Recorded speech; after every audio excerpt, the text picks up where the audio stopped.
So when I heard that we were going to have to edit some photos for our digital portfolio, I was really excited because I've taken a lot of photos and I love doing it, but I've never edited any. So this is my Instagram. I like taking photos to convey meaning, and I'll just show you one photo for a moment. This photo I took at a forest just behind my house. I made up the quote, "Life has many routes, find your tree and grow before you wither," because I just saw the trees as several different paths through life you could take. I used Photoshop because I just wanted to use I didn't want to be. I guess it was just the industry standard. That's why I used it, and I've never used it before. So I went on Linda and I went through this tutorial. It's about 4.5 hours long, and it just teaches you everything from important files to editing it whilst in Photoshop. It took me about 12 hours to get through this properly because I kept rewatching the videos and practicing on Photoshop itself. There were some photos that we could use that were used in the course to follow along. I only have two of them here, but there were several others, such as like removing images from photos. So this image here is a combination of 5 fruits and vegetables. They were all the same size. I had to resize them, align the four at the bottom, add a border in between them. Also crop the oranges in half and add this logo here. And then once I done this, before I jumped into editing my photos, I wanted to see how I could change colors of other images. So this image is of Amy Lee from Evanescence, my favorite band. This is the original photo. It's poor quality. I just got it from Google just to test my skills. And then I changed the eye color by creating a layer mask on the eye, on the pupil rather, and then changing the color of the iris. It came out okay, not too great, but at least I knew I could change the colors of things because that's what I wanted to do. So this photo I got from Pixabay had like 4 blue chairs, and what I wanted to do was I wanted to turn them all grey and have a gold throne. So take off this top middle section completely and just have a big gold throne there.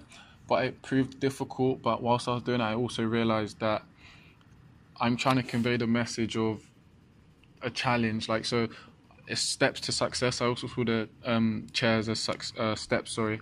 So I wanted to have a throne there, so once you go up the steps, at the top is a throne. But then I realized that there's not really a peak. You keep improving, and if you think that you don't need to improve anymore, then I guess that's a bit arrogant. But so what I did, first of all, I took out the grey, and then rather than making a gold throne, I made a gold column. Sorry. So that's what I did, and then after I did this, I decided to do one more image themed on greatness. So first I got a man in some universe, galaxy. I cropped him out of this photo and I added him to this escalator photo after changing the color of the escalators to gold. So what also I did with the man is I changed the saturation of the man to about 60%, and that brought out grains. It kind of made it look a bit alien-y as well. So it brought out all these different colors within black, and yeah, it just looked really cool. I also wanted to get a light around here to go with the theme of abduction.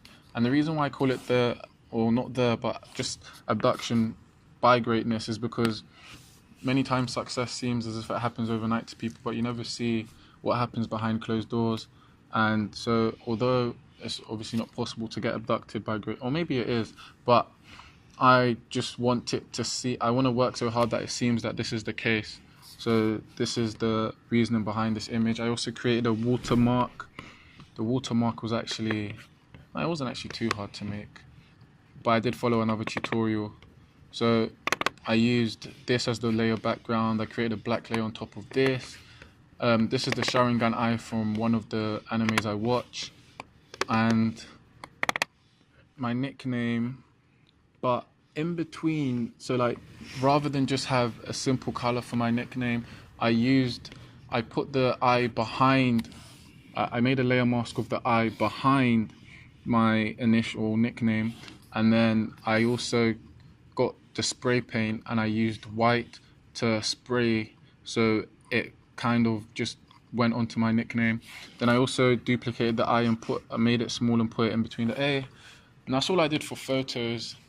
But it was really challenging. Like sometimes, if I show anyone these photos, I mean they're not that great, but if I show someone these photos, they may just feel, okay, yeah, they're all right, but they won't realize the time that went into them. For example, Photoshop, even though there's tutorials online, it's still kind of hard to navigate through, especially when you know what to do, but you don't know what tools to use. But in all, I did enjoy the experience, and I plan to use Photoshop a lot more when I create a YouTube channel. And of course, I had to do this for work, so I'm not complaining. Thanks for listening.